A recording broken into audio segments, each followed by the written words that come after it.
好，大家好，咁啊，歡迎收睇Show News 啊。咁啊，今日咧，大家睇到啦，已經一嚟就睇到啦，就見到 Mark 仔繼續喺度啦。咁因為上一集錄咗呢一個訪問 Mark 仔喺加拿大呢一個叫做即係移居咗喺加拿大嘅生活啦，咁樣咁都有啲 feedback 嘅。咁因為我哋上一集其實嗱，大家知道個 Mark 仔嗰個狀況就係極度慳家啦，即係個 theme 就係咁。上一集就有啲朋友就睇完之後咧，就有啲留言就問：喂，咁你反正都係講到咁慳啦，一個幾毫啊，咁不如計埋出嚟啦。譬如我上集嗯，Mark 仔你就講到呢一個食麵都分三等咁樣係咪啊？即係食麵都要分嗯，三等。咁喺加拿大嗰啲即係嗰啲香港人咧，咁就覺得喂，差幾遠啊！有啲人真係走嚟問我，喂，佢話喂，即係好似上集問你，喂，食出前一丁啊，點都好味啲啩？使唔使慳到咁啊？咁樣咁究竟其實具體係慳咗幾多咧？咁樣咁上集我哋其實你即係你嗰度就分咗三隻麵噶嘛，即係第一個就嗯，係首先你嗰度兩隻啦，第一個就係你個 friend 幫你買錯咗貴價啲嘅嗰隻麵，嗰隻麵就叫嗯做 Mr. Noodle 啦，Mr. Noodle。咁跟住咧就你自己咧後來都係要揾翻一個最更平嘅，就係你而家嗯食緊嘅嗰個叫做，Noodle King，Noodles 係啊，即係麵王啦。King，係啊，咁係啦係啦，麵王咁跟住咧，我個 friend 就我聽落都覺得有啲差得遠，因為你話出前一丁，就算喺香港都算係喺如果你以即食麵嚟計啊，咁都算係偏貴嗯㗎啦咁樣。咁你喺加拿大嗰度其實佢話價錢差唔多喎，你計下啦，呢三隻麵其實具體每包平均啊喺加拿大而家買係幾多錢到啊？同埋餐幾多錢啊？嗯，因為我買 Noodle King 先特價啦，佢特價就零0.1毫7，即係一毫七，但係我朋友幫我買嗰隻係2毫半，2毫半同1毫7其實爭差唔多。都你4 cent 度都爭成1毫子咁多嘅，咁其實你本身係1毫子嘅嘢爭1毫子，其實都爭成幾多個 percent 啊？爭70幾80%嘅咯喎，粗略咁估計，所以係其實爭好遠嘅啦。1毫子嘅嘢同兩毫子其實係爭好遠嘅喎。至於出前一丁咧。我普遍嚟講，佢唔做特價咧，其實都要4個9毫9一 pack 嗰啲5包啦。佢五包就咁，你當平均係咯4個9毫9，你即係當5蚊啦。咁你即係每包成1蚊咁滯嘅喎，1蚊同埋1毫子，咁其實係爭好遠嘅喎。即使佢即出前一丁，好似有陣時會做特價，我好少見到特價啦。但係特價我唔記得係咪2個9毫9定係3個9毫9，因為我記得好似最初我係有買過，好似三你當2個9毫9都即係3蚊啦。3蚊嘅話，咁你都5毫子一包，5毫子一包同1毫子其實都爭幾倍咯。嗯，OK。所以其實係都爭幾遠。當然啦，你話出前一丁咧，就好似一個麵餅咧，好似100 gram 嘅。但我其他嗰啲麵就85 gram，咁其實爭15 gram。咁其實你計翻嚟，你點計都係我其他啲鬼佬牌子嘅麵係平好多噶啦。咁嗱，即係 local 嘅所謂 local 鬼佬麵咧，其實我都唔知嗰啲係咪你有冇睇嗯，過原廠定係咪真係 local 加拿大越整咁樣？南啊嗰啲咁嘅地方咯，越南啊或者係好似定係唔知柬埔寨定唔知咩地方咧，我都唔會係喺加拿大做噶啦。咁啊係咯，咁啊就唔係 local 咯。咁你有即係不過嗰啲係東南亞嗰啲更加 cheap 嘅嗰啲係啦，麵啊嘛，係啊。咁係啦，係啦，咁好啦，嗱咁即係呢個解答咗佢哋嗰啲疑團先啦，因為佢哋喺唔知咧，即係可能香港人真係富貴啲，即係佢哋望落去，咦都唔係差好遠啫，使唔使咁啊咁樣？咁當然我都明嘅，因為就算我個印象都係嘅，平時呢啲東南亞麵咧，即係如果喺香港啊，即係啲姐姐先會食噶嘛，即係嗰啲工人嗯姐姐啊。即係佢哋食開家鄉嘢咧，就食翻嗰啲東南亞嗰啲即食麵。咁我都覺得麵質上啊，如果你真係要比較啊，我都覺得麵質上即係好難同出前一丁比喎。即係出前一丁肯定係即係會厚身啲啊，彈啲啊，即係個嗯，味又啱口味啲啊咁樣。咁但係你係接受到嘅，你覺得 OK 嘅，冇問題嘅。嚇我唔揀擇過，從來都有咩條件去揀擇咧？好老實講，我會形容自己唔係，即係咁講。其實我冇乜所謂嘅，咁都係求飽肚嘅啫。呢啲好明啦，咁講起飽肚啦，咁你呢排個 fest 咧就係我見都仲係好凍啦，加拿大嗰邊係嘛？咁我唔暖知你翻嗯好 fluctuate 咁樣，又凍下，又暖下咁樣啦。今日暖暖地嘅，但係其實都介乎0度左右咯。OK，咁OK，咁但係因為我成日見你啲 post 咧，即係如果你影戶外咧，都係漫天雪地咁嗰期應該可能凍啲嗰期啦，咁樣。咁你我見你都係搭嗯，巴士啦，仲有呢個即係唔知係咪叫做火車咯幸運，Go Train。哦 Go Train 啦。咁嗯你仲見到有人擺低啲曲奇餅定係麵包咁芝士蛋糕啊？咁你最嗯，尾有冇攞到啊？嗰個 post 入邊，你最尾有冇攞走到個芝士蛋糕咧？冇啊，我冇，因為我好後悔見有啲冇攞。人留言叫你唔好攞，因為驚有毒定係點樣樣嗰啲。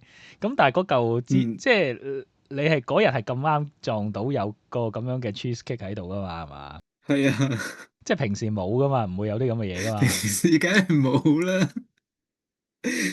O 跟住我朋 OK。友同我講話，嗰個芝士蛋糕都好貴，佢話一件要成10蚊，咁嗰度有唔知幾件咁樣，跟住後尾我跟住心諗你唔好講俾我聽，我冇攞到。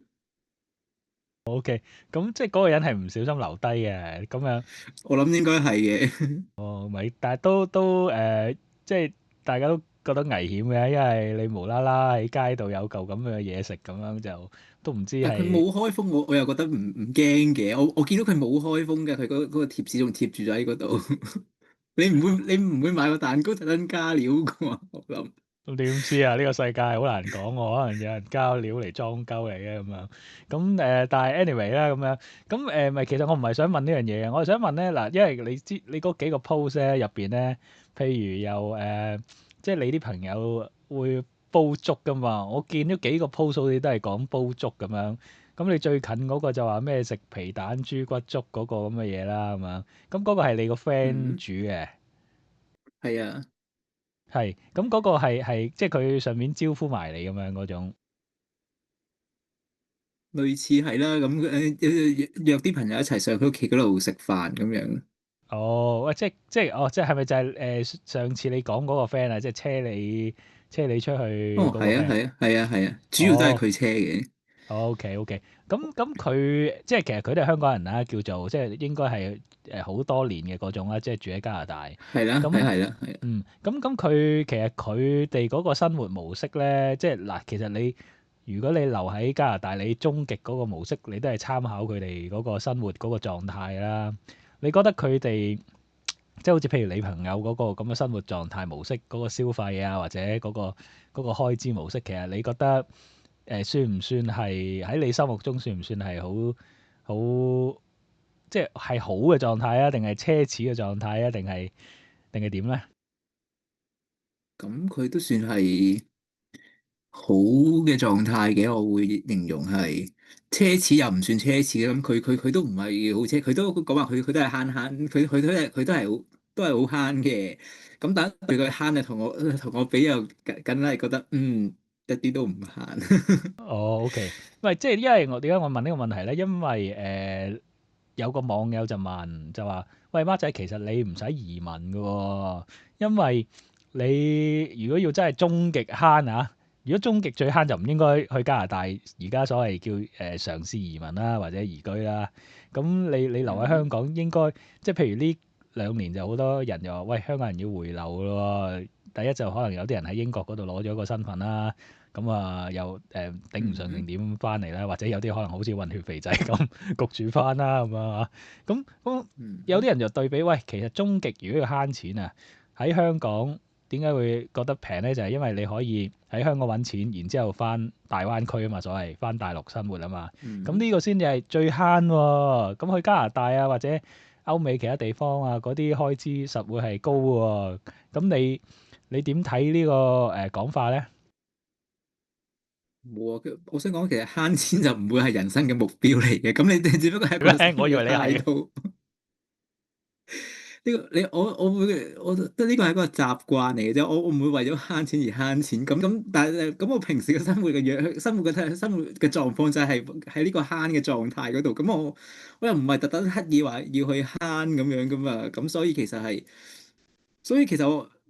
我唔會話因為香港會使費少啲，咁就決定留喺香港咁樣。嗱，咁我本身諗住嚟加拿大都係嘗試下一個新嘅生活模式啊，或者係咯新嘅生活咁樣噶嘛。咁所以係兩樣嘢，我又覺得係唔關係嘅。唔係你今日講完呢樣嘢，我都好震驚，因為大家以為你係以慳係你先係目標，唔係手段。即係大家都以為嗰個先係你終極嘅目標。咁 OK，咁你即係你而家澄清翻就係慳就唔係你嘅人生終極目標嚟嘅，只係手段嚟嘅啫咁樣。咁你可以咁，我形容一個態度咯，或者呢個生活模式咯。OK，咁好啦，即係當係 lifestyle 啦咁樣。咁係啦，咁你 lifestyle 你都有一個適應嘅地方啊嘛。咁即係我估佢嘅意思就係話，喂，如果你嗱即係嗱老實講，即係好多人都係為咗攞個身份、攞個國籍啦。即係我哋即係唔好講得咁高大上啦嚇。咁好啦，咁當嗯攞到個身份啦，咁你會唔會 compare 你最尾假設你 settle 咗啦，但係你都會唔會 compare？如果要比較起生活質素嚟講，或者因為上集你講到你都願意傾向係留喺加拿大噶嘛，咁嗯你而家咁樣對比你咁嘅生活質素，有啲人喺網上睇啊，即係佢哋唔認識你嗰啲啦，尤其是佢就覺得哇搞到咁慘，咁不如唔好移啦，所以佢哋會有咁嘅諗法，佢哋就唔知你喺香港可能仲慘咩，我唔知，即係可能你生活水嗯平可能仲低啲，但 anyway，即係佢哋嘅意思就係、喂，嗯咁如果你真係要維持一個你嘅 start lifestyle 啊。咁你喺香港或者喺大灣區，其實會唔會更好啊？咁樣，即係我估佢哋個問題咁樣咯。嗯。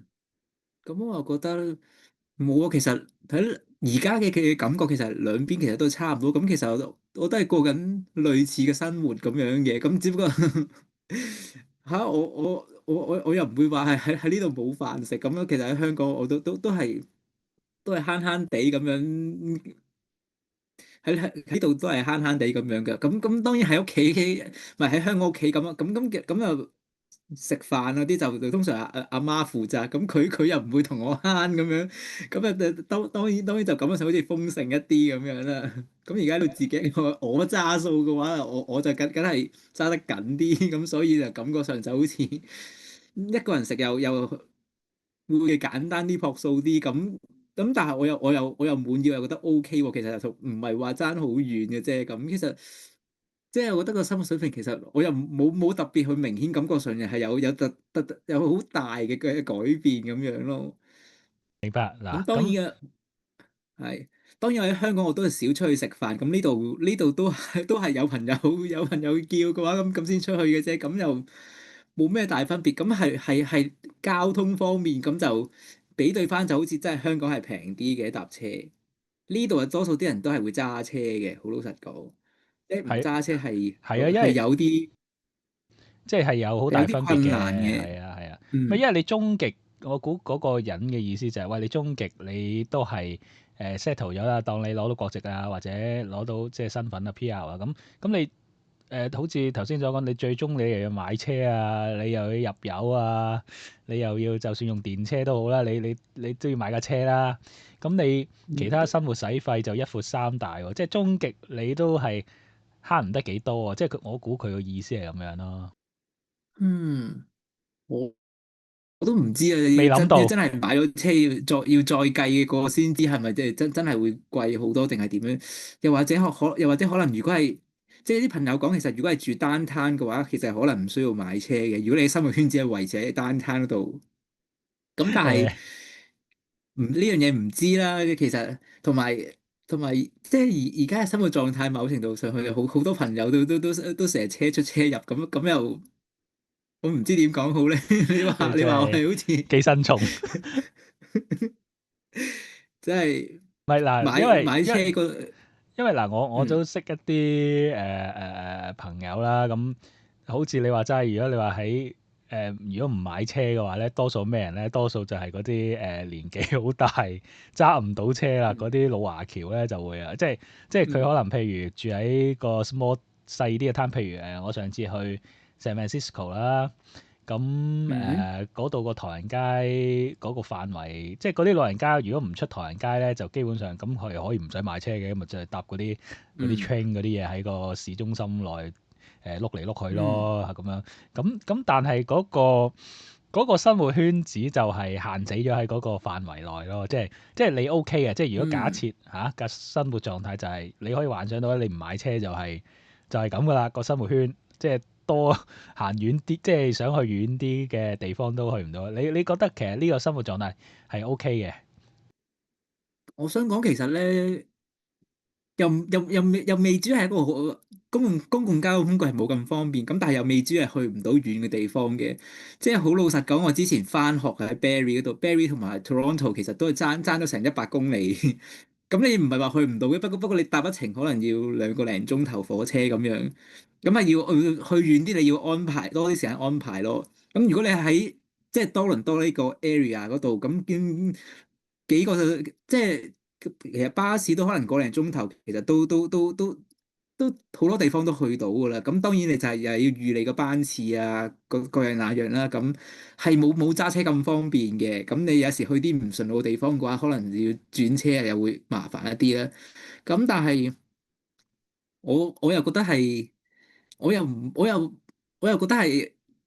我係適應到呢一樣嘢，咁我之前其實翻實習，其實都係喺我呢度去隔離 North York 嗰邊翻實習，咁佢就每朝都係搭大概1個鐘頭車啦。咁其實又冇想象中咁差嘅，其實嗯，OK。即係香港其實翻工你有時都要搭一個鐘頭車㗎啦。咁當然個距離又冇香港又冇係咪差唔多距離咁差唔多啦，一個鐘頭車其實。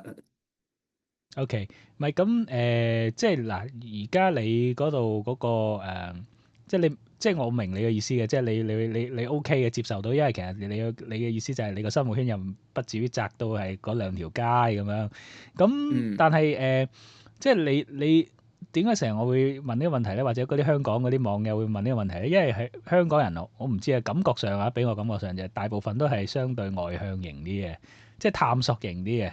即係哇，橫掂嗯離開咗香港喎，地方又住大咗啊，咁啊生活空間嚟講，即係肯定娛樂上肯定冇香港咁開心啦。大部分嘅人都會覺得，咁咪即係嗯周圍去其他灘度探索下咯，或者去啲郊外啲嘅地方探索下咯咁樣。咁嗯咁所以即係大家會有個咁嘅疑惑就係，喂，其實即係你提供咗一個答案就係，喂，其實都唔係嘅。其實有啲人真係如果好接埋嘅話咧，就即係相對接啦。其實都生活到嘅嗯。，OK 嘅，又未至於咁封閉嘅。你嘅意思係咪咁啊？係咯，其實應該咁講，你正常生活，即係，我覺得你要去啲細攤嗰度，咁其實係好係比較奢侈嘅生活咯。即係你無端白事，你唔會特登，即係你住到多倫多，你唔會無端白事走到上去 Newmarket 啊，或者係甚至去到 Barrie 嗰度。咁你真係得閒好冇嘢做，放假嘅時候，你去旅行，你先至會咁樣去嗰啲咁嘅偏遠地方嘅啫。咁你正常生活，你喺多倫多呢個 GTA 呢個 area，其實係完全滿足到你嘅生活嘅。即係係咯，你真係要去遊山玩水，你先知話揸車係好重要咯。我覺得最係咯，係，普通生活就都 OK 嘅。係，咪你咁樣講完之後咧，我俾我感覺咧，就係好似同我講話，其實將軍澳都夠住嘅。你只要咧，你唔離開將軍澳都得嘅。即係總之咧，你唔想你有陣時想行下山，行去西貢都好近嘅啫。咁樣即係唔知我聽完個感覺就係咁樣，即係唔需要出中環啊、上環，唔一定要咁樣嘅咁樣。咁即我我我當然個會形容就我會形容就係即係去到遠嗰啲地方就即係類似係翻到深圳啊、廣州嗰啲咁嘅地方咯。即係你喺香應該咁，你喺香港呢個範圍嗰度其實係 OK 嘅。即係喺個多倫多呢個 area 就類似係成個香港九龍啦，你當咁你去到新界，即係你去到唔知咩，去到落馬洲啊嗰啲咁嘅地方，咁樣偏遠啲，咁就你要揸車會方便啲咯。好，咁嗱，你而家出咗單攤啦，咁你覺得單攤你而家住咗幾多月喺單攤嗰度大概？我其實而家唔係應該正式嚟講，我而家唔係住喺單灘嘅，我其實係喺 Scarborough，其實係多倫多隔離一個合併係咯，隔離嗰個市咁樣，即係你當係擴充外圍嘅，即係外圍係啦，嘅範圍。類似係新市鎮咁嘅咁嘅，我會咁樣形容佢咯。OK，OK，即係你講到咁老監咁嘅，即係總之就係邊緣，即係唔係核心嘅範圍啦嚇，即係唔係多倫多核心範係啦，圍啦。咁你嗯，唔係，但係咁你有冇諗法就係，譬如你有冇規劃過就係，譬如假設你而家呢個career path 啦順利啦，咁你係要去可能去其他地方度揾工啊嘛？定係你喺而家呢個範圍內都可以目標上都揾到工作，定就繼續喺度住咁樣咧？你有冇規劃過啊？其實都應該喺呢一個範圍係會容易啲揾工嘅，會感覺上，即係去到單攤嗰邊，我覺得係單攤嗰邊應該就冇咁多呢啲護老啊、healthcare 啊呢啲 rehab 啊呢啲咁嘅工作嘅，我會感覺上啦。咁但係唔知咧，咁係咯，咁所以其實都應該，如果我覺得我將來揾工，其實都可能係喺介乎呢幾個外圍城市之間嗰度遊走噶啦。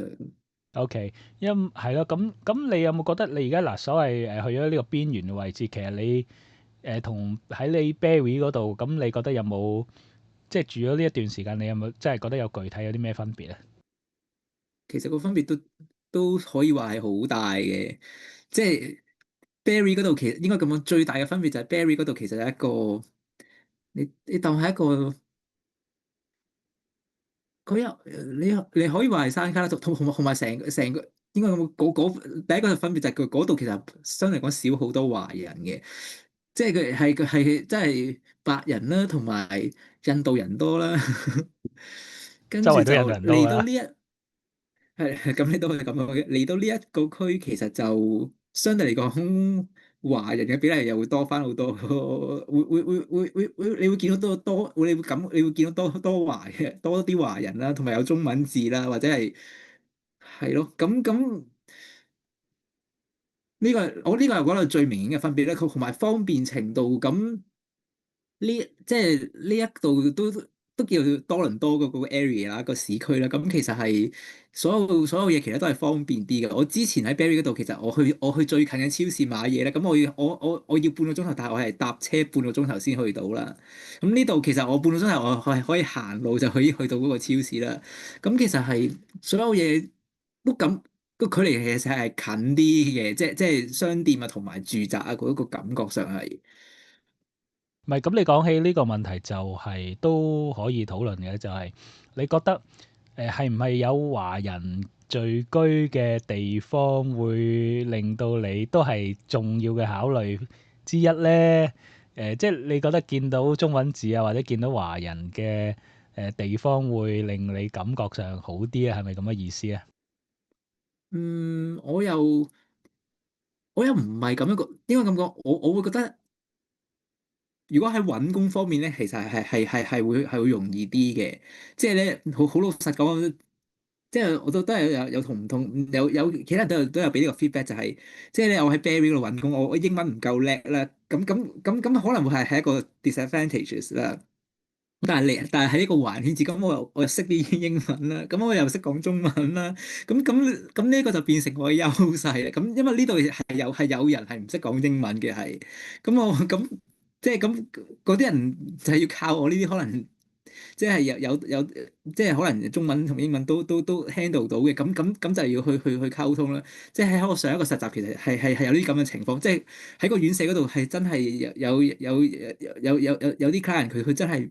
佢唔識講英文嘅喎，佢係喺嗰度係冇人同佢溝通到嘅喎，係有呢啲同事會問我，究竟佢同佢講緊啲咩啊？佢係咩意思啊？咁佢係會要依賴我去幫佢手，究竟去溝通啊咁樣。咁所以其實喺呢個情況下，咁其實可能會有多少少自己嘅價值啊咁喺度咯。唔係我明嘅，即係都係我上次係去成 f 咧，其實我都去咗一個即係因為一啲原因啦，我都去咗一個護老院咁樣嘅地方，其實都有啲似嗯領養院咁樣噶啦。咁咧就嗯咁入邊因為三藩市好多華人啊嘛，咁嗰啲華人又嗯真係可能成世都冇出過去嗰個範圍啦，嗯咁都係同埋都係講廣東話咁樣。咁佢哋入嗯到去院舍咧，都係雞同鴨講嘅，即係好似你頭先嗰個狀況咁樣嘅。咁就要嗯揾啲可能識講廣東話啊、中文嘅 staff 去溝嗯通咁樣啦。咁你頭先咁，所嗯以即係呢樣嘢咧，又係變咗我點解我會提呢樣嘢咧？就有個矛盾，就係有啲你知有啲嗱，因為點解會咁多香港人移居啦？呢幾年啊，或者出去外國咧，就因為嗯乜某啲原因噶嘛。咁嗰啲某啲原因嗯咧，就某程度上想有個幻想啦，就係不過我諗而家都冇咗呢個幻想啊，就係想遠離某個人群噶嘛，即係可能遠嗯離某種語言噶嘛嚇。咁啊諗住去到外嗯國咧就可以避開。咁但係其實就發覺係好難嘅，即係譬如你去揾工作啊、去生活啊，頭先好似你所講，其實你識譬如廣東話啦，唔好講話普通話啦，你識嗯廣東話你都係一種優勢嚟噶嘛，因為你如果單嗯純講英文又比唔過 local 啦。咁好啦，你識廣東話反而變咗優勢。咁結果你最尾揾嘅工作咧，又會係偏翻有華人社群嘅地方喎。你明唔明啊？即係你初嗯頭有啲人就係諗住當日出走咧，就係諗住遠離呢啲群體啊嘛，或者想區隔開啊嘛。點知唔係喎？一做嘢咧，有啲人甚至落腳嘅時候就去做中超添啦，係咪先？即係嗯即係中超更加唔使講啦，好多都係啲大陸人開㗎啦，所謂係嘛？咁嗯所以即係其實都係好難，即係所謂我唔知你有冇呢個期望，你可能冇啦。即係有啲人會有呢個咁嘅期望啊，想完全脫離咗呢個咁樣嘅社群，或者想區隔開咁樣。你覺得係咪好難咧？其實其實係難嘅，即係應該咁講，即係加拿大佢都係嗰個比較多元文化嘅社會嚟噶嘛。好老實講，即係其實你係好難去完全避開某一個種族嘅人嘅，即係其實即係呢個就係一個現實咯。咁其實係有呢係咯，唔同地方佢都有即係有好多唔同種族嘅，咁你係要學識去同佢哋去接觸去溝通啊咁樣。咁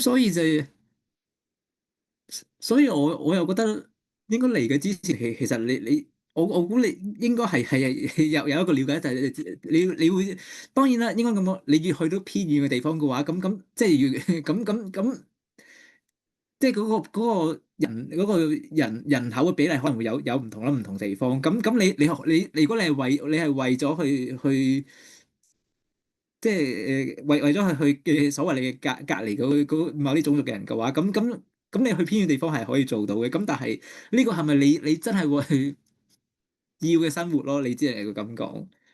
我明我明。咁因為嗱，即係係啦，呢個不過呢個就我諗其實已經搬咗去，無論你去英國又好，或者加拿大又好，都係會面對呢個問題嗯㗎啦。即係你始終好難你如果要揾工啊，唔係自己搞生意啊，或者唔係你某啲好特殊嘅嗯專業嘅話咧，其實都好難避免嘅咁樣。咁但嗯係 anyway，即係你而家嗰個工作嗰個大概嗰個路徑咧，上一集講㗎啦，唔重複啦。咁都係會可能係即係偏向一種叫做係對人嘅嘢啦嚇，即係工作啦。嗯，係啊。咁其實即係我唔知你係你嚟之前啦，即係嚟加拿大之前啦，你就係揀過㗎嘛。咁你覺得其實係唔係對人嘅嘢係你最想做嘅嘢咧？即係因為嗱，點解又咁問咧？因為嚟得加拿嗯大嘅咧就我哋上集講過大概人口分佈啦。其實就如果要投入職場嘅人嘅嗰個比例咧，香港人啊，大部分都係後生仔嚟㗎嘛。即係嗰一嗯陣畢咗業5年內嗰一陣最多啦。跟住有一陣嗯年紀大嘅其實本住退休嘅，咁又有一陣啦。咁反而係好似嗯我哋呢個年齡層嘅人咧，即係好似你咁樣咧，就比較尷尬啲啊，就嗯係年紀稍為偏大啦，即係比嗰啲後生仔。嗯咁但係你又唔嗯能夠退休喎，即係你唔能夠攤，即係唔能夠躺平啦，你都要揾嘢做啦咁樣。咁即係嗯對人嘅工作係唔係點講啊？即係係咪即係你最想做嘅選擇嘅工種啊？嗯，都我都唔知係咪最想做，咁但係都係一個理想嘅工種嘅，應該咁講。即係你都心目即係 中你都 OK 嘅，即係原本 OK 嘅，其實基本上你問我嚟到呢度會感覺上，我都係有 expect，其實都係做類似係藍領嘅工作㗎啦，所謂。咁，當然你話叫我去地盤啦，或者即係我個身形係咁細粒，咁究竟佢會唔會信靠？佢覺得我係做得嚟啊，或者係點樣？咁我自己都有啲懷疑。咁當然嚟講，我會覺得可能 healthcare 呢一度好似感覺上又好似冇即係好似適合多少少咁，所以我先揀呢啲相關嘅工作嘅啫。唔係因為即係我之前其實我有見過啲人嘅啲介紹 program 就係佢唔知啲咩暖氣啦，咩整水喉啦，總之係建築啊嗰啲咁，甚至係咩伐木啊或唔知點樣咁，但係嗰啲嚟講啊，對於我嚟講又即係完全係咪冇完全冇概念，咁我又覺得係對我係有啲難度。咁相對嚟講 healthcare 我又覺得係。我都叫做有少少認識啊，或者點樣咁，相對嚟講係容易啲掌握一啲嘅。明白，咁即係個藍領都好闊啦，係嘛？係啊，咪因為頭先係，就沿住嗰個即係所謂人種嗰個問題就拉開嚟問嘅，因為點講咧？即係人嗯在海外咧嚇，所謂咁即係好似頭先你所講，其實就係個生活模式有啲唔同嘅，就係你真係要靠朋友多咗嘅，即係感覺上啊，即係你去到海外你要去嗯埋堆啊、埋團體，即係我唔知你認唔認同啦，就係譬如喺海外咧，大家呢幾年。係啊，多咗香港人出去海外咧，就會發覺，咦？點解印度人咁團結嘅？甚至乎韓國啊、越南啊嗰啲人，好似仲團結過香港人喎、即係嚇，即係你會唔會有種咁樣嘅感覺咧？就係、或者你覺得個原因喺邊咧？係咪即係譬如好似印度人咁樣，即係嗰啲種族啊、族群啊，或者甚至宗教啊，好似令到佢哋係團結啲喎，但係反而好似香港人喺呢方面就咁，但係你諗下喎，香港人其實好早就已經移居去加拿大喎，其實即係好應該係個社團嗰個組織嘅成分應該都唔會話少得去邊嘅喎，即係以人口上啊，應該都唔會話太少啊，即係嗯香港人喺溫哥華梗係好多啦，咁但係 Toronto 都唔少噶嘛，咁你有冇咁嘅？你啱啱嗯嚟咗呢段時間，你有冇感覺上？即係嗰個即係譬如頭先我所講嗰啲其他國家嘅族裔嗰啲人，好似真係團結啲啊，同埋香港人係咪真係薄弱啲啊？你有冇咁嘅感覺？其實我覺得係咪即薄弱啲？我嘅感覺又未至於。其實我覺得應該咁講，嗯，我會覺得啲人形容嘅所謂香港人，大家都自己香港人嘅圈子就係圍繞住大家係香港嘅新移民啦。咁你自己新移民，我好老實講，咁大家都係初到貴境，咁其實係。即係可能有好多時都係自身難保，咁其實係你叫佢哋去幫你，其實佢哋又真係冇咩嘢可以幫到你嘅喎。咁自不然就係有個感覺就係、哦，我識啱啱嚟到識嗰個朋友，咁佢又幫唔到我。咁但係因為我其實我又識一啲，其實就係相對嚟講嚟咗都耐啲時間嘅所謂老華僑咯。咁但係其實佢哋又好，其實佢哋又好願意咁去幫我嘅，即係我都成日俾人哋講就係啊，點解你啲朋友成日對你咁好啊，或者點樣？咁佢咁。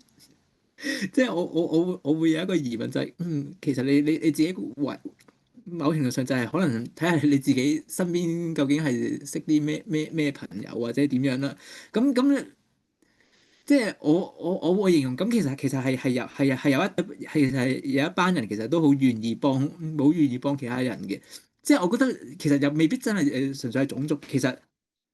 其實即係因為我最近嘅實習其實喺 Brenton 啦，其實嗰度好多印度人啦，咁我都識嗰啲印度人，咁啊即係佢即係印度嘅朋友，其實佢都好願意同我傾偈，好願意 share 有佢啲 advice 俾我嘅喎，咁我又覺得即係我唔知點講咧，我唔知係咪我係好彩定係點樣咯？咁我係覺得我身邊好多人其實都係好願意幫我咁樣咯，我會覺得，哦，咁可能所以我係，咁你都有好彩嘅成分嘅，或者揾啱團體嗰個，即係俾都你揾啱到係嘅。團體。咁譬如即係上集都講咗，譬如可能係教會人啦，咁樣即係咁係嘛？嗯即係咁教會 suppose 就理論上就應該願意啲去幫人嘅團體之一啦。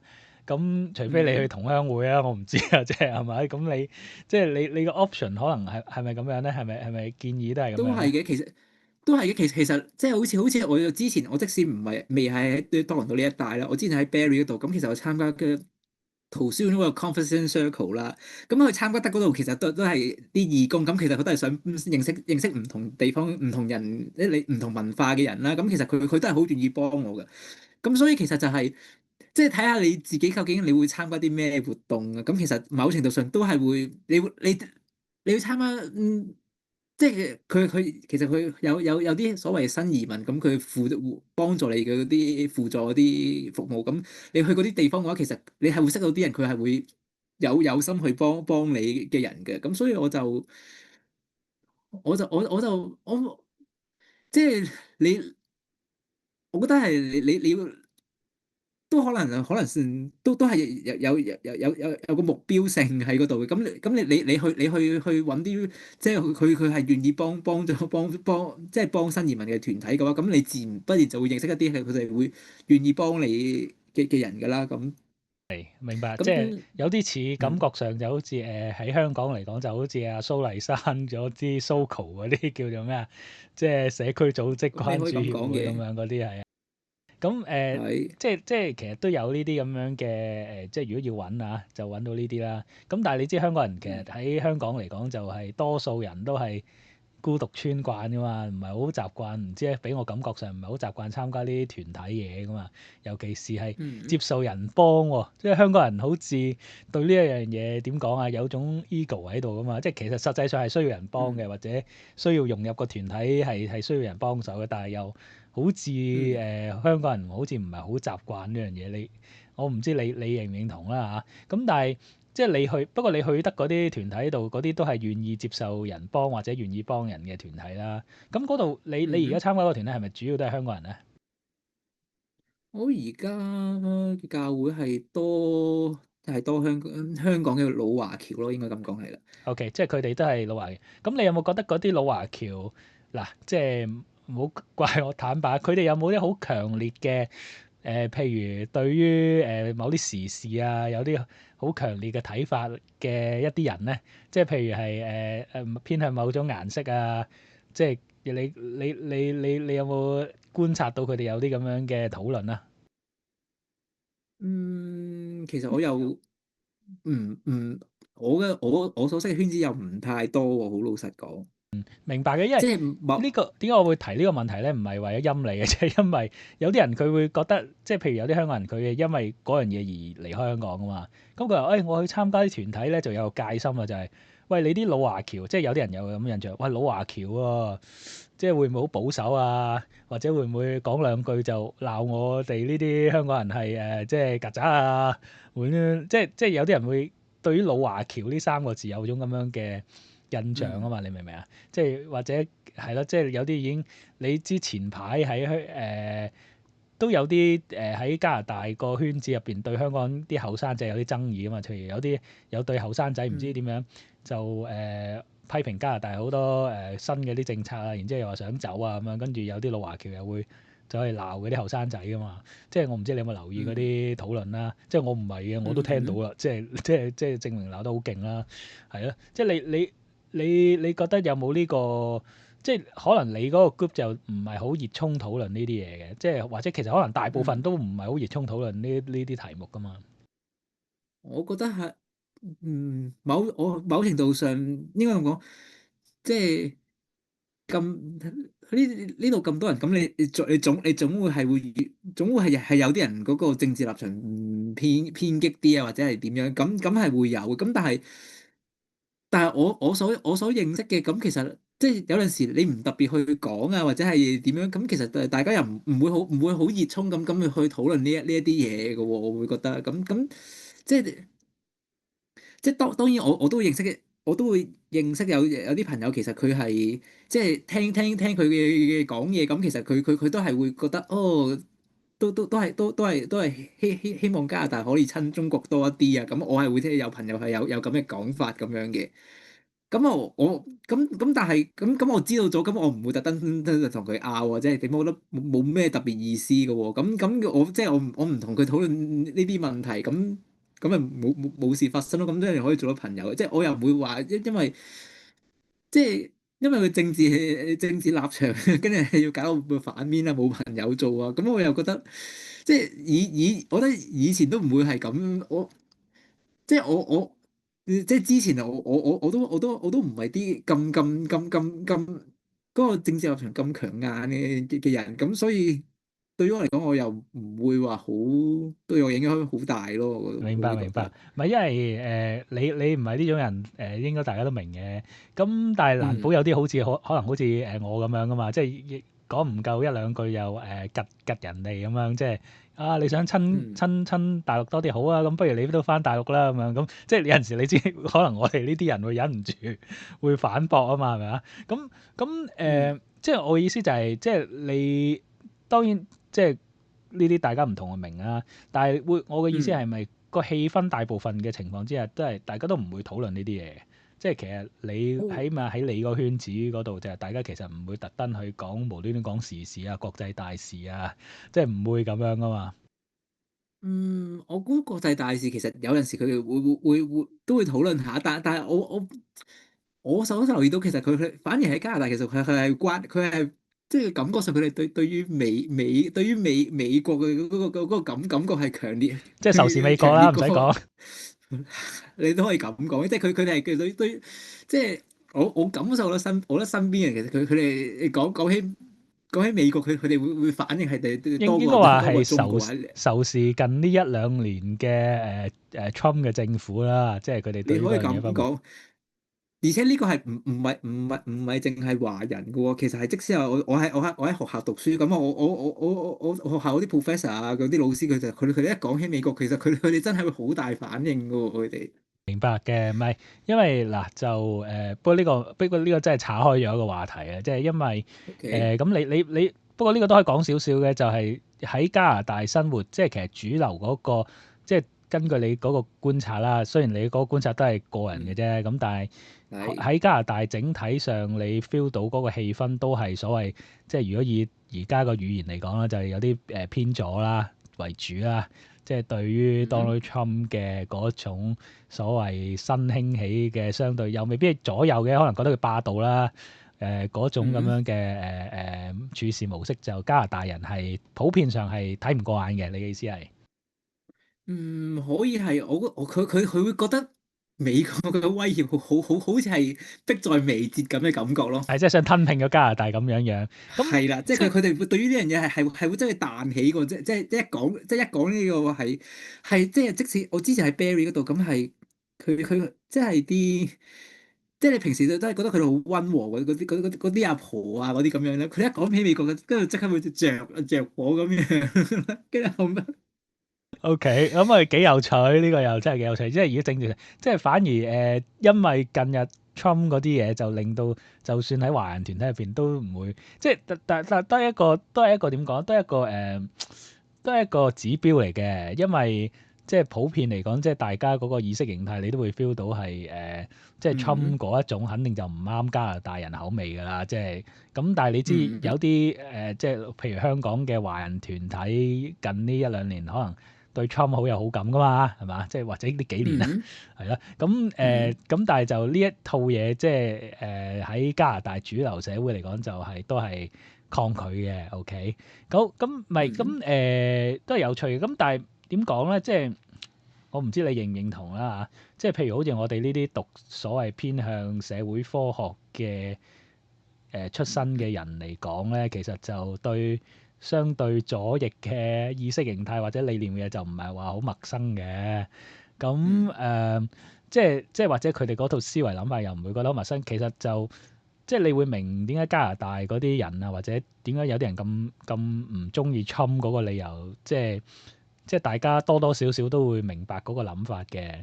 咁但嗯係即係我想講一樣咩咧，就係、即係有陣時好矛盾嘅，即係香港人即係呢幾年移民咧，佢又好支持，譬如又唔一定係 Trump 嘅，佢可能好支持，譬如喺英國佢會支持，甚至支持獨立黨啊，支持一啲相對右嗯翼嘅意識形態啊。咁但係其實嗰一啲意識形態或者政黨咧，其實就某程度上係排外啊嘛，即係對於新移嗯民未必係咁友好啊嘛。咁就陷入咗一種你可以話係矛盾嘅境況，即係你而家一嚟，可能有啲人都未英國嚟講就未入到籍啦，所謂啊，或者未攞到正式嘅 PR 啦。咁加拿大又係啦，好多人又喺度排隊等緊啦。咁佢就會有咗矛盾，就係我既覺得嗰啲右翼嗰啲嘢係好似做得幾好喎，但係其實自己都係新移民。即係其嗯實自己個利益立場咧，就應該投所謂嘅左膠嘅，OK？因為左膠嚟講就即係甚至你知左膠嘅包容度，佢甚至會覺得非法移民都唔係非法㗎嘛，即係佢認即係喺美國啊講緊，嗯即係佢會覺得就算你 illegal 都唔係真係 illegal 啊嘛，都應該要包容埋㗎嘛，係啊，即係嗰個氣氛係咁樣㗎嘛。咁係啊，嗯你冇呢種矛盾㗎嘛？你問我應該咁講，喺呢個時候我都係應該咁樣，我唔會咁快去去講話你究竟係偏向邊度？其實我覺得係即係喺我覺得係你某程度上你都係真係觀察多少少，你先至去做你嘅取態啦，即係即係我其實係好老實講，咁我都喺加拿大咁都聽佢哋有講有討論呢啲政治嘅問題，咁好老實講，我都係聽住先，同埋即係好老實講，各有。我兩邊其實就都係有佢嘅問題，即係我會感覺上其實係兩即係好多實兩個都係一個爛渣，哦，好啊，甚至係你你你咁講。輕機啊，已經有啲係啊，唔好咁係啊，咁唔係我明嘅，即係但係其實如果我唔提起嘅話，即係你喺你而家嗰個，起碼你嗰個生活圈子範圍內，其實大家唔會話好特別討論熱衷即係政治啊，或者即係嗯中國同加拿大啊嚇，即係嗰啲 relationship 唔會特別去提起，反而就係講美國嗰啲嘢就會着燈咁樣啦。咁嗯，即係其實基本上就即係政治嗰個佔嘅比例就係唔高嘅，可唔可以咁講啊？我會覺得係嘅。除咗係之前選舉嘅時候啦，加拿大個大選嘅時候，咁我就嗰時都就住喺 Barrie，咁我就會聽到啲婆婆佢哋就會討論呢一個問題啦，咁樣。咁 OK 所以 OK，所以我都係唔係有啲我都唔係好認同，即係佢好似我記得有人係講咧，就話佢覺得即係 Mark Kenny 覺得好啲，就覺得佢係有 PhD 啊或者點樣，即係覺得係佢係一個好有智慧嘅人啦。咁我嗰時聽落去就冇啊，我又唔會我又唔會駁斥佢嘅嘢。唔係咁呢個都係 in general 啫，就唔係特別政治立場係嘅，即係嗰啲係阿婆嘅諗法啫，即係覺得佢有 係 PhD，即係呢啲係個人嘅嘢啫，就唔係政治立場嘅啫。咁即係除此以外，即係你唔會感覺到嗰啲即係其實加拿大一路即係唔計呢幾年啦，其實應該一路以嚟都係對於族群啊嗰啲嘢係相對包容性係高啲噶嘛，即係大家會感覺上係嗯，我係咯，都我都覺得係嘅。即係即係即係嗯。好似之前都有聽，都係有啲喺 Barry 嗰度識嗰啲西人嗰啲朋友啦。咁其實佢哋都會講，即係佢哋對於係 racism 嗰啲咧，其實佢哋會好敏感嘅。即使佢哋有朋友，其實有講啲對有啲歧視嘅言論，其實佢哋會反感，佢哋會覺得會要駁斥佢或者係咁樣嘅。咁所以我就。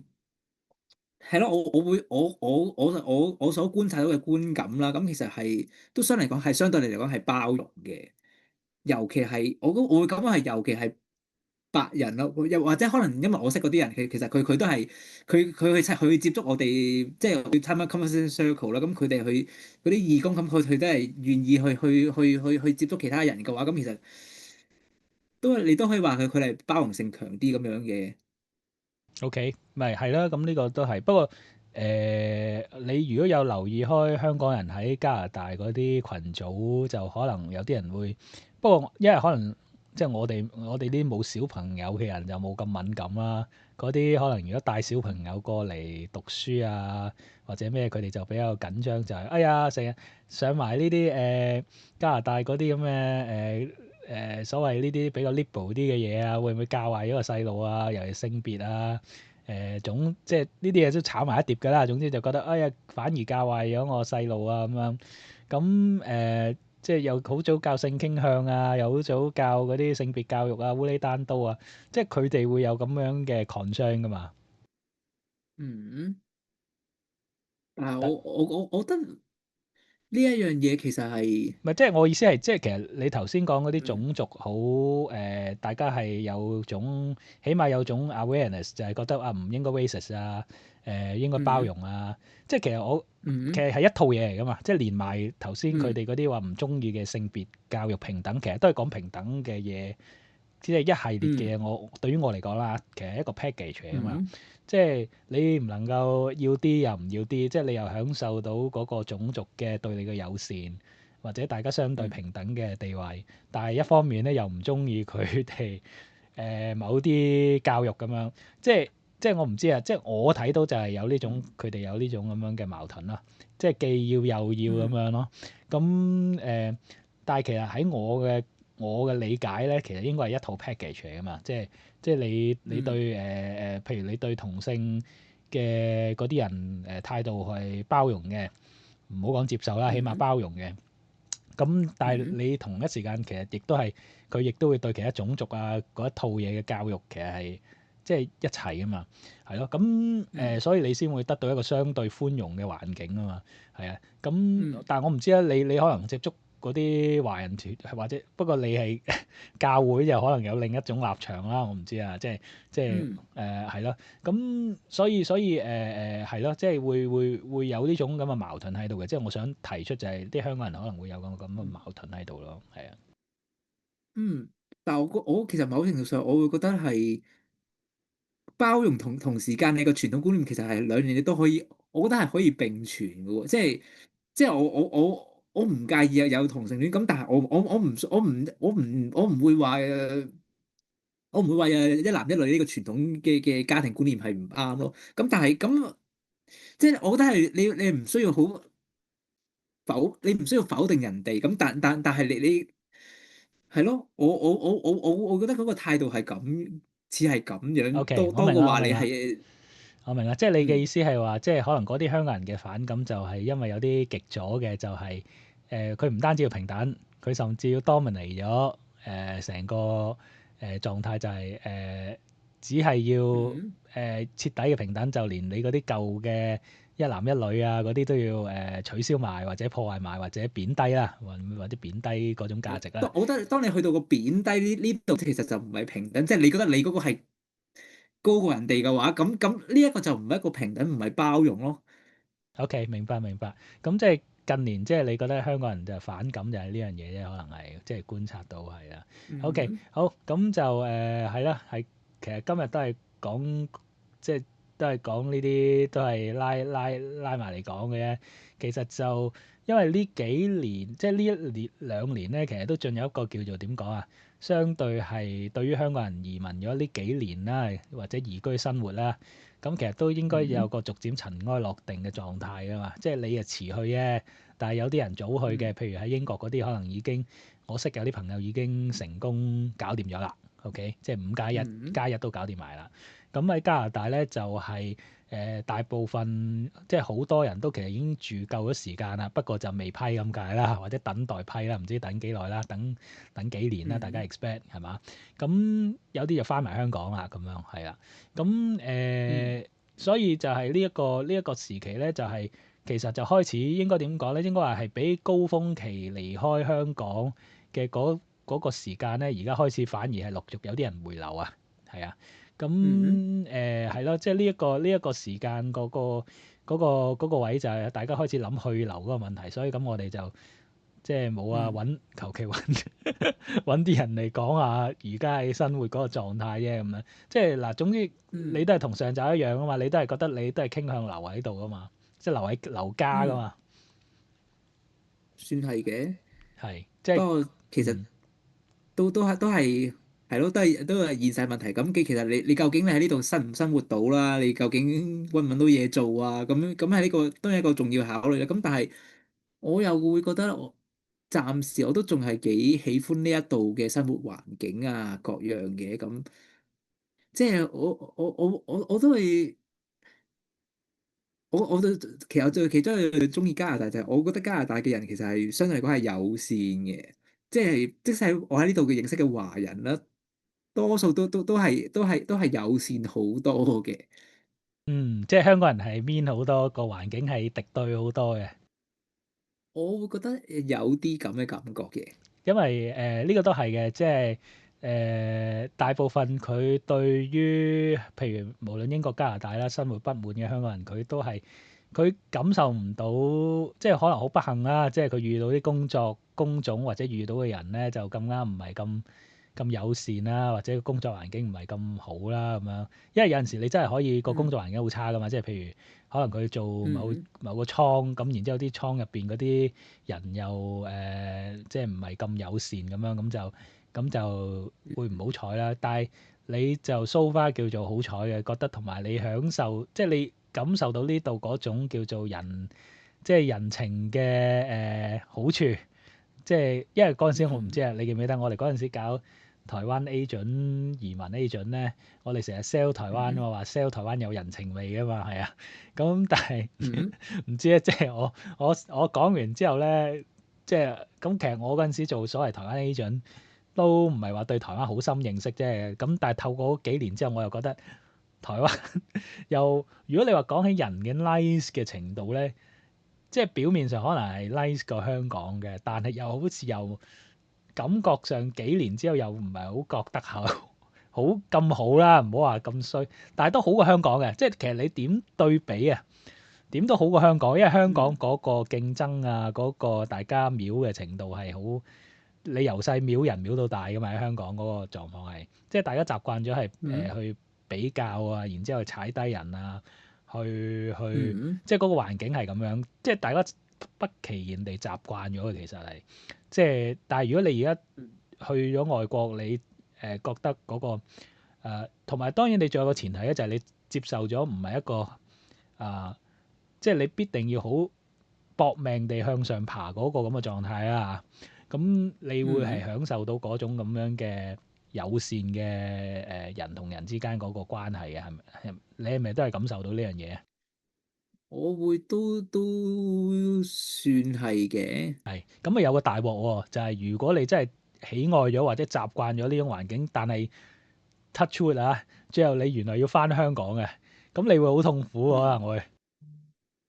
咁又唔知道咧。咁你問我，咁我覺得人係都有一定嘅適應能力嘅。咁馬死落地行，咁你翻返香港，唔係應該咁講。我會覺得你翻到香港，其實你都可以嘗試用翻同樣嘅態度。咁都可能可以生活到嘅。即係咁樣咁你已經係你唔需要去揾，即係要去最揾最多錢去做到所謂最上層啦。咁你簡簡單單咁你夠生活啊，或者係咯，夠有少少餘閒錢啊，咁就算嘅話，咁其實又可能又未必真係咁大壓力嘅。好，咁你既然咁咁但係咁乜嘢就即係咁冇嘢好講啦。即係你都咁樂觀嘅話，咁就冇咩好講。咁因為你咁你要學習去樂觀嘅。咁如果唔係日子好難捱啱嘅，㗎喎。正面態度嚟嘅，正面態度嚟。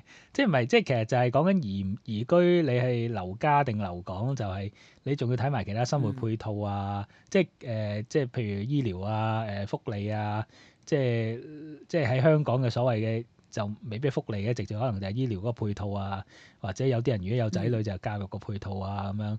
咁但係 so far 嚟講，你覺得喺加拿大？同喺香港，你而家尤其是進入咗所謂叫做邊緣嘅加拿大嘅醫療系統啦，叫做係嘛？即係你都覺得 嗯，OK 嘅其他嘢。應該咁講，我唔應該咁講，我又冇咩病痛啦。咁其實我係真係未感受到究竟佢嗰個醫療嘅系統係你有冇睇過醫生嗰個咧？問題。應該咁講，我其實係冇真正睇過醫生，我只係做啲打防疫針啊嗰啲咁嘅嘢啦。咁個收費係貴嘅，對於我嚟講，即係我學生嘅保險其實學生保險其實係會包一部分啦。咁但係衰就衰在咧，我啲打防疫針啊呢啲佢又唔包嘅，咁所以係有啲貴嘅。咁但係同時間咧，亦都係其實係有啲竅門咧，其實係可以盡量幫你 claim 到多啲錢嘅。我哋講到咁你咁咁咁，所以其實係應該咁講。我所理解咧，其實你普通病痛咧，即係我學生嗰個醫療保險啦。咁普通有病痛去睇醫生咧，其實應該係大部分應該都係8、9成係都會包嘅。咁所以其實係應該包唔包埋藥啊？普通嘅傷風感，應該咁啊。普通傷風感冒其實應該就問題不大。咁當然我覺得係有你會覺得係有麻煩嘅，就係你可能有啲長期嘅病患啊，嗰啲就可能會有啲問題咯。即係佢都係等候時間長啊，咁嗰啲問題，即係應該係全世界都係會出現嘅啦。咁我喺度聽翻嚟都係會有呢個問題咯。咁但係就佢係比香港差定係比香港好，我又真係好難比較到。咁都只能咁講。因為我有聽人講話係其實佢哋即使係佢有生 cancer 啊，咁其實佢啲藥啊，咁佢喺呢一度其實都係又係有，即係又係嗰個醫療系統係會 cover 晒啊。咁佢即使之前翻香港，其實佢嗰個加拿大嗰個醫生，其實會 send 啲資料俾香港，咁又可以佢喺香港度，我唔知佢係喺香港度攞藥定係還是係幫佢寄過去香港，我唔記得咗啦。咁但係佢講翻嚟俾我聽，就覺得個醫療保障真係好啊，係喺加拿大嘅醫療保障咁樣。係，我明嘅，我明。我都不過就你要即係因為我都有啲朋友都喺加拿大，即係來回兩邊香港。咁但係你要 keep 住交嗰個所謂保險，或者 keep 住唔知啊係咪交稅定點樣啦，嗯，咁先至可以 其實 keep 佢住哋應該係享有嗰個之前服務。你做嘢嘅時候，佢就會幫你供嗰個醫療保險嗰啲咁樣噶嘛。我唔係，我但係有啲可我能長，冇。有啲可能翻咗香港好一段時間已經冇翻加拿大噶嘛，跟住又想翻去加拿大度治療噶嘛，有啲嗯係咁，但係先發覺啊，原來冇供喎，冇供過醫療喎，或者冇人幫佢供喎，咁就有啲，不過呢啲即係唔係一個正路嘅討論啦嚇。咁但係 anyway 咧，即係嗯你未遇到啦，咁但係 so far 嚟講都暫時 OK 嘅，咁啊繼續啦，咁樣就好啊，咁嗯咁啊嗱，咁我哋今日都錄咗1個鐘到啦，咁啊多謝大家收聽啦，咁啊都係大家嗯可以去訂啊，係咪即係 subscribe 你或者 follow 你嗰個Facebook 啦，加埋你嗰個 Face 啦，係嘛？你都要 keep 住 update 啦，見係嘅。到係啦，咁啊大家可以 follow 下嗰邊啦嚇，即係 follow 阿 Mark 仔嗰個 嗯。social media 啦。咁就今日嚟到呢度咧，你有冇補充啊？冇啊，其實即係都係咁講。其實每個地方都有佢嘅困難，咁都係要。我突然間覺得我而家唔係 自己好好 DSE 正啊！group discussion 啊，即係其實唔係喎，我哋嘅年代係咪 A level 嘅中化 discussion？我係 A level 㗎，我都係 A level 㗎。係，我都係 我 A 咁 level。都係啊，咁都係。你問我呢一年嘅，我都係覺得係要調整自己嘅心態咯，即係要樂觀。可能我哋身邊嘅朋友都係不停咁傳遞呢一個咁嘅觀念俾我，咁都係有時都係隨遇而安啦。咁你面對困難，咁係 嘢撚化咗，係咁唔係嘅，都係好，唔 OK。係嘅都係嗰樣嘢，都係你出到去你要，如果你真係要靠團體嚟講咧，其實冇辦法，即係唔係話冇辦法嘅，即係教會都係一個，因為你冇辦法，你唔通去同鄉會嗰啲咩？同鄉會嗰啲啊真係根正苗紅啊，人哋嗰啲係咪先？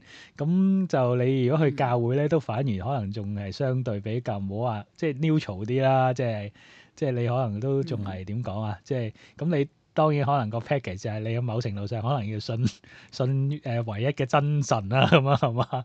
咁你要信，嗯可能喺宗教上你要有啲傾向啦，或者表達上你有意願，都未必嘅，人哋都未必會強制你想嚟信嘅。不過起碼你潛移默嗯化地，你都要表達一種即係你唔好對宗教太抗拒啦。如果你揾團體，咁否則嘅話都好。嗯，咁都可以有其他嘅，你有門路，可能你唔知啊，參加某啲興趣班，你都會揾到啲團體嘅，都係咁嘅，其係啦，實係，係啦，唔一定教會即係其實嘅，其實都係有其他團體會幫助新移民嘅，我認識咁，但係就係咯，我覺得係即係有困難，其實都真係你要揾人幫，你要知道有個社會其實係有，雖然都佢應該我所聽翻嚟咁，其實佢政府其實都係 cut 呢一科呢啲支援服務嗰啲，咁但係其實都仲有嘅，咁你要揾都總會揾到嘅。仲有即係我知啊，道圖書學，即係喺度多倫多嘅圖書館其實係有咩新移民支援服務嗰啲咁樣嘅。明白。咁但係你揾嗰啲係Pacific 係香港人嚟噶嘛？